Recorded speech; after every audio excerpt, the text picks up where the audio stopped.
Numerical problem number 23. An early model of an atom considered it to have a positively charged point nucleus of charge Ze surrounded by a uniform density of negative charge up to radius r, capital letter R. The atom as a whole is neutral. For this model, what is the electric field at a distance r less than r from the nucleus? तो question में given है कि एक atomic model है जिसके according atom के centre में positive charge है न्यूक्लियस के अंदर और चार्ज का अमाउंट है Ze. Z जो है एटॉमिक नंबर होता है और E जो है चार्ज ऑन वन प्रोटॉन है, पॉजिटिव चार्ज। तो Ze जो है न्यूक्लियस पे चार्ज है। फिर ये लिखा हुआ क्वेश्चन में कि उसके चारों तरफ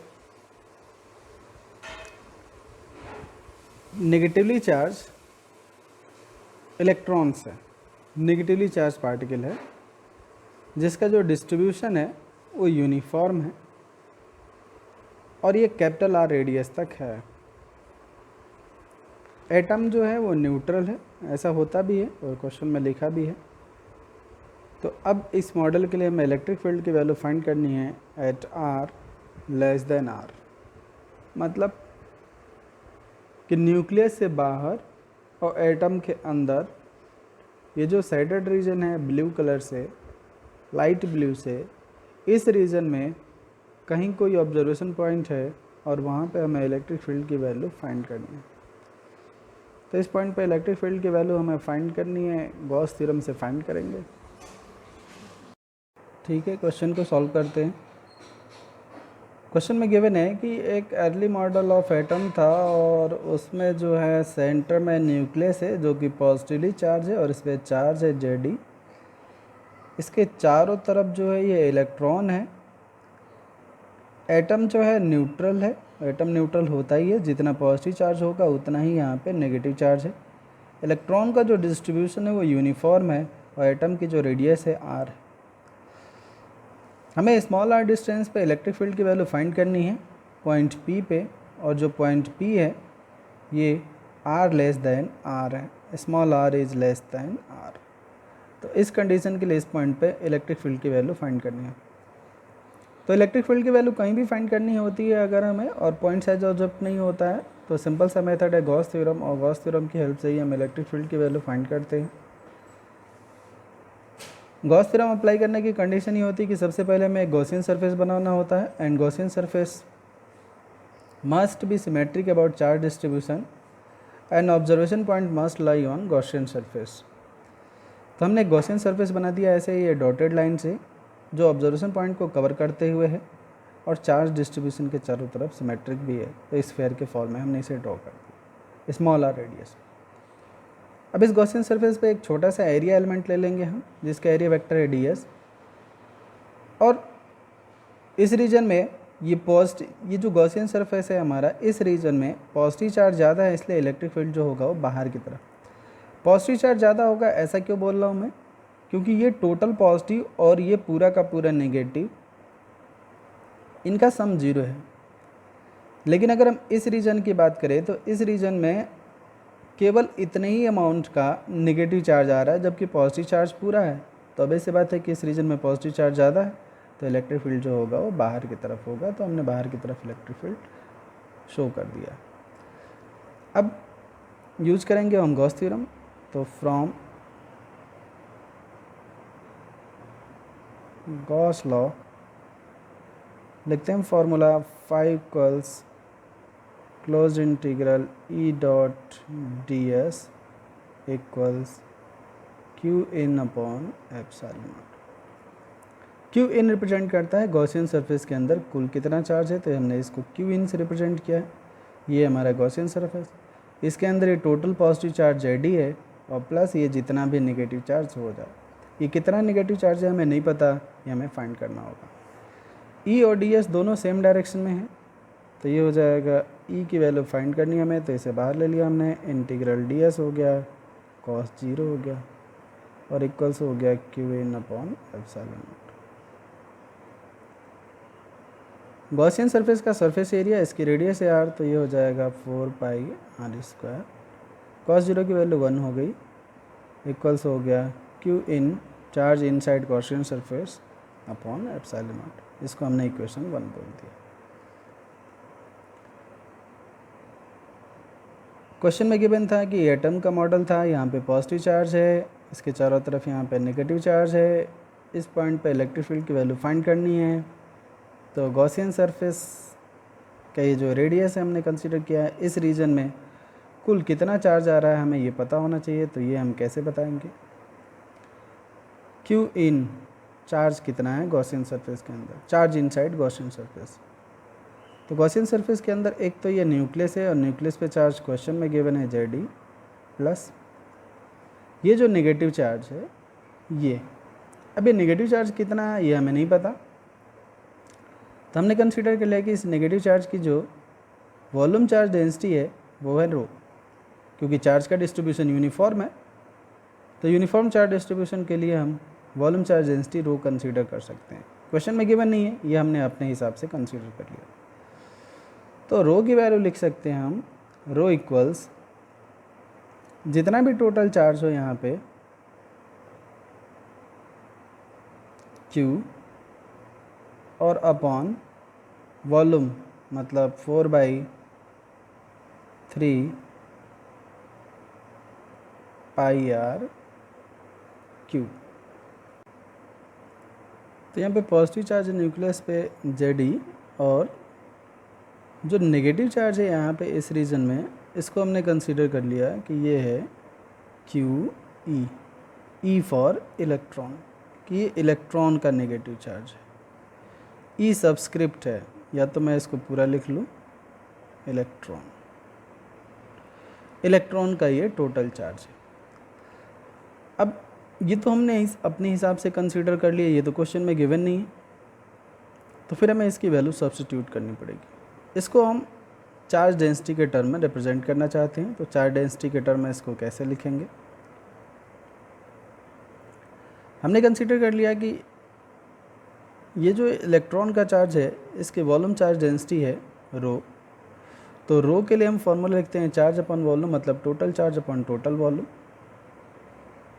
तो केवल इस रीजन से हमें मतलब है इलेक्ट्रॉन का चार्ज, हम पूरा चार्ज नहीं ले, ये जो हमने Q इलेक्ट्रॉन लिखा है ये पूरे इलेक्ट्रॉन का चार्ज नहीं ले रहे हैं हम, केवल वो जो इस गॉसियन सरफेस के अंदर है। हम यहाँ पे रिप्रेजेंट भी कर सकते हैं Q इलेक्ट्रॉन। तो Q इलेक्ट्रॉन अपॉन, जब हम केवल इस रीजन की बात करेंगे तो इस रीजन के वॉल्यूम से मतलब होगा चार्ज अपॉन वॉल्यूम। तो इस रीजन का वॉल्यूम जो होगा वो कितना हो जाएगा 4/3 पाई और r/Q, इसकी रेडियस है स्मॉल r।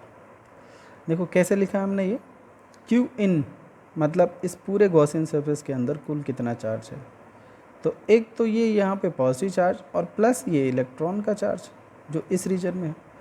तो इस रीजन में जो इलेक्ट्रॉन का चार्ज है इसको हमने कंसीडर कर लिया है कि ये है Q इलेक्ट्रॉन। तो Ze प्लस का और प्लस Q इलेक्ट्रॉन ये हमारा हो गया माइनस का। अब Q इलेक्ट्रॉन की जो भी वैल्यू हो यहाँ पे ला के रख देंगे तो हमें Q इन की वैल्यू पता चल जाएगी। Q इलेक्ट्रॉन की वैल्यू कैसे फाइंड करेंगे, फॉर्मूला लिखते हैं हम, rho equals total charge upon total volume, मतलब चार्ज इस रीजन में है Q इलेक्ट्रॉन अपॉन वॉल्यूम है 4/3 पाई r Q, तो लिख दिया हमने। तो यहाँ से Q इलेक्ट्रॉन इसकी वैल्यू हो जाएगी rho multiplied by 4/3 pi r Q। अब इस वैल्यू को ले जाके, तो ये वैल्यू हमने ला के यहाँ पे रख दिया, तो Q इन की वैल्यू हो गई Ze plus row multiplied by 4/3 pi r Q, ये Q इन की वैल्यू। अभी भी इसमें रो जो टर्म है ये अननोन है, क्योंकि क्वेश्चन में रो गिवन नहीं था, ये तो हमने अपने हिसाब से कंसीडर किया इसे क्वेश्चन को आसानी से सॉल्व करने के लिए, तो इसलिए इस रो को हटाना पड़ेगा। तो रो को हम रिप्लेस करेंगे, कैसे करेंगे इसे देखो, क्वेश्चन में लिखा है कि एटम जो है इलेक्ट्रिकली न्यूट्रल है, तो सिंस एटम इज न्यूट्रल, अभी इस लाइन में का हमने यूज़ नहीं किया था। तो जब एटम न्यूट्रल है इसका मतलब ये हुआ कि चार्ज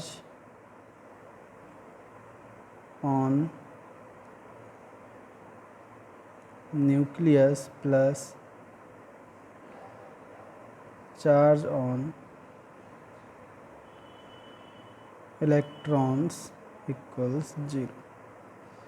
ये चार्ज ऑन इलेक्ट्रॉन जो है टोटल चार्ज है, केवल इस रीजन के इलेक्ट्रॉन का चार्ज नहीं है, ये पूरा का पूरा, ये पूरा का पूरा इलेक्ट्रॉन का चार्ज है। तो चार्ज ऑन न्यूक्लियस जेडी हो गया। चार्ज ऑन इलेक्ट्रॉन, इस इलेक्ट्रॉन पे, पूरे के पूरे इलेक्ट्रॉन पे कितना चार्ज होगा, तो हम यहाँ पे देख रहे हैं कि रो इक्वल्स है total charge upon total volume. तो चार्ज, टोटल चार्ज इलेक्ट्रॉन पे कितना हो जाएगा, rho multiplied by volume. Total charge हो जाएगा रो मल्टीप्लाइड बाई वॉल्यूम, तो ये हो जाएगा रो मल्टीप्लाइड बाई वॉल्यूम, और वॉल्यूम पूरे के पूरे एटम का है 4/3 पाई आर क्यू, और ये इक्वल से 0। तो यहाँ से जेड ई इक्वल्स हुआ माइनस के रो 4/3 पाई आर क्यू। तो रो इक्वल्स मिला हमें ये 3ZE अपॉन 4 नीचे आ गया, पाई नीचे आ गया और आर क्यू नीचे आ गया। तो रो की वैल्यू मिली और ये माइनस साइन, रो यहीं पर रहा, बाकी सबको इधर लिए तो ये हो गया 3 ऊपर चला गया, 4 पाई नीचे आ गया, आर क्यू नीचे आ गया, ये रो की वैल्यू। रो की इस वैल्यू को हम इस इक्वेशन में पुट कर देंगे तो क्यू इन पता चल जाएगा। तो putting value of rho in equation second, ये जो सेकंड इक्वेशन हमारी, इसमें वैल्यू पुट कर देंगे। तो क्यू इन इक्वल्स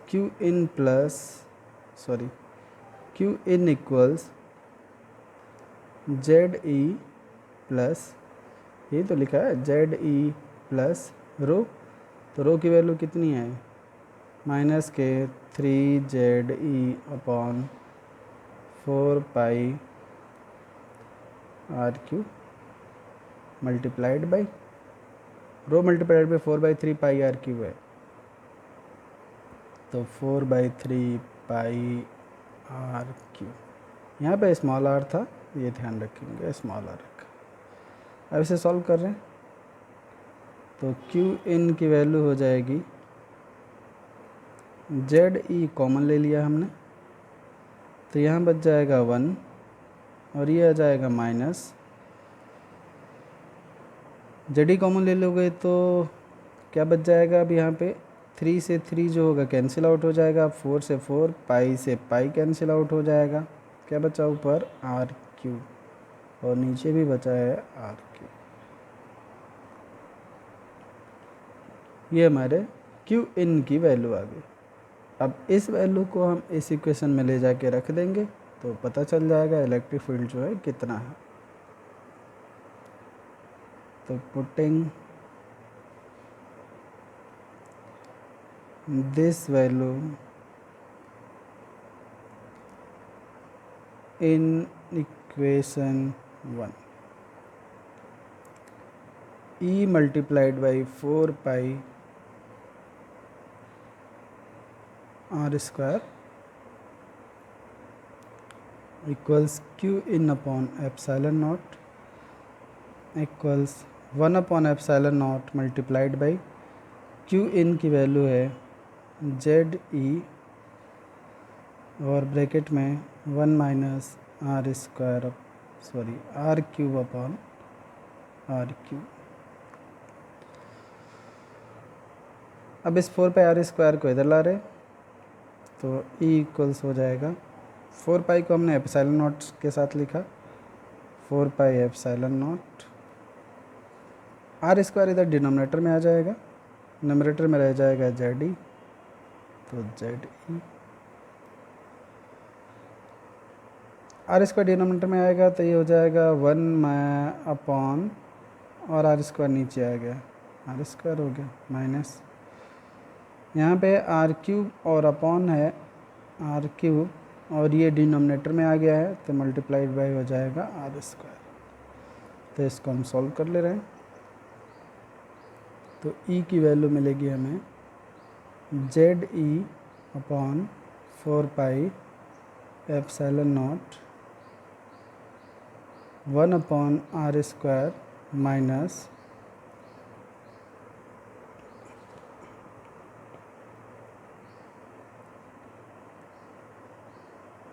ये एक आर कैंसिल आउट हो जाएगा, एक बचा, तो ये हो गया आर अपॉन हो जाएगा आर क्यू। तो टोटल इलेक्ट्रिक फील्ड की वैल्यू इतनी ही मिली।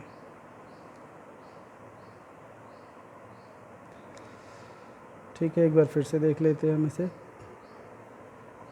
क्वेश्चन में गिवन था कि अर्ली मॉडल ऑफ एटम था, न्यूट्रल था, ये सेंटर में न्यूक्लियस है, पॉजिटिव चार्ज है, इसके चारों तरफ इलेक्ट्रॉन्स हैं, इस आर डिस्टेंस पे पॉइंट पी पे इलेक्ट्रिक फील्ड की वैल्यू फाइंड करनी है। तो हम एक गॉसियन सरफेस ड्रॉ कर लेंगे, गॉस थ्योरम के अकॉर्डिंग इलेक्ट्रिक फील्ड की वैल्यू फाइंड करेंगे। तो हमने एक गॉसियन सरफेस ले लिया, गॉस लॉ के अकॉर्डिंग इक्वेशन लिख दी। ई और डी एस दोनों सेम डायरेक्शन में है, तो इन दोनों के बीच का एंगल 0 हो गया। इस गॉसियन सरफेस का सरफेस एरिया हो जाएगा 4 पाई आर स्क्वायर, वो लिख दिया हमने, Q in upon epsilon naught. Q in की वैल्यू फाइंड कर रहे हैं, इस गॉसियन सरफेस के अंदर कुल कितना चार्ज है। तो गॉसियन सरफेस के अंदर के चार्ज को हम क्यू इन से रिप्रेजेंट कर रहे हैं, तो ये हो जाएगा क्यू इन जेड ई, मतलब इस न्यूक्लियस का चार्ज प्लस यहाँ पे जो इलेक्ट्रॉन है इनका चार्ज। क्यू इलेक्ट्रॉन जो है केवल इस रीजन के इलेक्ट्रॉन का चार्ज है, ये लिख दिया हमने। इलेक्ट्रॉन का चार्ज कैसे फाइंड करेंगे, हम रो के टर्म में लिखेंगे। रो वॉल्यूम चार्ज डेंसिटी है इस इलेक्ट्रॉन की, यहाँ पे हम रो यूज कर सकते हैं बिकॉज क्वेश्चन में लिखा हुआ है कि जो चार्ज का डिस्ट्रीब्यूशन है वो यूनिफॉर्म है। तो रो के लिए हम फॉर्मूला लिखते हैं total charge upon total volume. तो केवल क्यू इलेक्ट्रॉन मतलब केवल इस रीजन की अगर हम बात करेंगे तो रो इक्वल्स लिख सकते हैं हम q electron upon 4/3 pi r q. ये दोनों इक्वेशन सही है, इसमें कोई गलत नहीं लिखा है। जैसे मैं कहूँ कि 1 kg आयरन और 2 kg आयरन, दोनों में से किसकी डेंसिटी ज़्यादा होगी, तो दोनों की डेंसिटी जो है सेम होगी। तो बिल्कुल वैसे ही यहाँ पे है, अगर यहाँ पे क्यू इलेक्ट्रॉन लिखा है तो यहाँ पे वॉल्यूम भी उसी रीजन का लिखा है। ये कहीं पे अगर टोटल चार्ज लिखा है तो फिर वॉल्यूम भी टोटल ही लिखा जाता है। तो यहाँ से क्यू इलेक्ट्रॉन की वैल्यू इन दोनों को मल्टीप्लाई कर दो, ये आ गया, ये वैल्यू ले जाके हमने यहाँ पे रख दिया तो क्यू इन की वैल्यू आ गई। अब ये जो टर्म था हमने अपने हिसाब से कंसिडर कर लिया था ताकि क्वेश्चन हमारा आसानी से सॉल्व हो। तो ये आंसर में नहीं आना चाहिए, तो इसको हटाएंगे। कैसे हटाएंगे, क्वेश्चन में एक और लाइन लिखी है कि एटम न्यूट्रल है, मतलब जितना भी चार्ज न्यूक्लियस पे हो, जितना भी इलेक्ट्रॉन पे पूरा का पूरा चार्ज, ये सम 0 होना चाहिए, तो 0 कर दिया हमने। यहाँ से हमने रो की वैल्यू फाइंड कर ली, रो की वैल्यू को ले जाके हम यहाँ पे रख देंगे तो पता चल गया हमें क्यू इन की वैल्यू कितनी है। तो रो की वैल्यू को ले जाके रख दिया हमने, ये क्यू इन की वैल्यू पता चल गई। क्यू इन की इस वैल्यू को इस इक्वेशन में फर्स्ट में ले जाके रख देंगे तो हमें पता चल जाएगा कि इलेक्ट्रिक फील्ड की वैल्यू कितनी है। अब कई बार क्वेश्चन में ये पूछा जाता है कि सरफेस पे बताओ इलेक्ट्रिक फील्ड कितना होगा, तो सरफेस पे 0 होगा। क्यों 0 होगा, क्योंकि जब आप गॉसियन सरफेस बनाओगे ऐसे तो इसके अंदर जो टोटल चार्ज होगा गॉसियन सरफेस के अंदर 0 हो जाएगा, क्योंकि एटम लिखा है कि न्यूट्रल है, पॉजिटिव नेगेटिव चार्ज इक्वल है। तो जब चार्ज ही 0 हो जाएगा तो फील्ड यहाँ पे क्या हो जाएगा, 0। अच्छा, अगर क्वेश्चन में ये बोले कि ऑब्जर्वेशन पॉइंट यहाँ पे है, बताओ इलेक्ट्रिक फील्ड, तो यहाँ पे इलेक्ट्रिक फील्ड की वैल्यू 0 ही होगी। क्यों, अगेन वही बात, गॉसियन सरफेस के अंदर कुल चार्ज जो है 0 है, और जब चार्ज 0 है तो इलेक्ट्रिक फील्ड की वैल्यू यहाँ पे 0 होगी। तो यही था आज के लेक्चर में। अभी आपकी जो फर्स्ट चैप्टर है इलेक्ट्रोस्टैटिक्स का ये कंप्लीट हो गया। नेक्स्ट लेक्चर से हम सेकेंड चैप्टर डिस्कस करेंगे, फर्स्ट यूनिट इलेक्ट्रोस्टैटिक्स का।